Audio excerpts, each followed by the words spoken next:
नमस्कार, SK मराठी या YouTube चॅनलमध्ये तुम्हा सर्वांचं मनपूर्वक स्वागत आहे।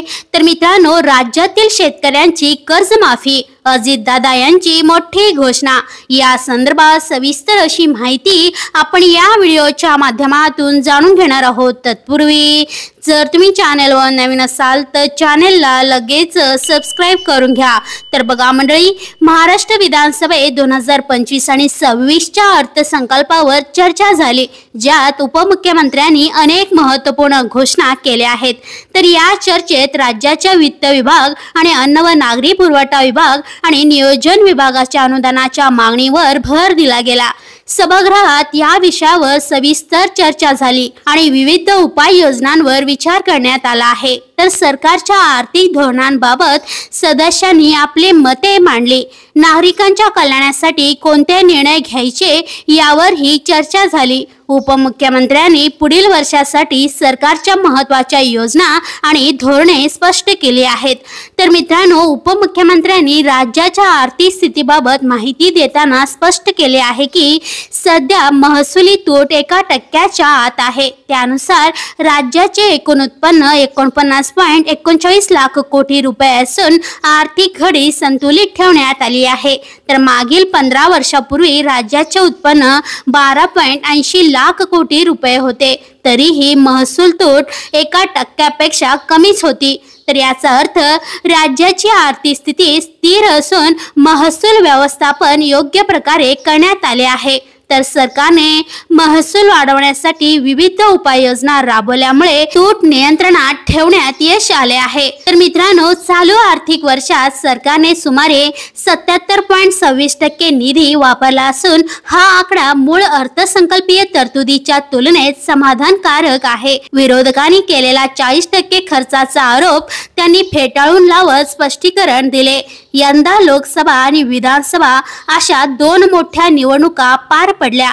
आचारसंहितेमुळे 4 महिने प्रशासनाच्या कामकाजावर परिणाम झाला, तरीही अपेक्षेपेक्षा जास्त खर्च झाल्याचे त्यांनी सांगितले। त्यामुळे सरकारी यंत्रणेने दिलेल्या निधीचा योग्य वापर केल्याचे स्पष्ट होते। तर मित्रांनो, उपमुख्यमंत्री धान उत्पादक शेतकऱ्यांसाठी मोठी घोषणा केली आहे।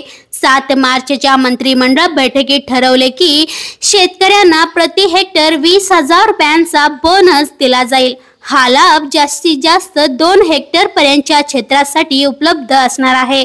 भंडारा, गोंदिया, गडचिरोली, चंद्रपूर आणि इतर धान उत्पादक जिल्ह्यातील शेतकऱ्यांना या योजनेचा फायदा होणार आहे।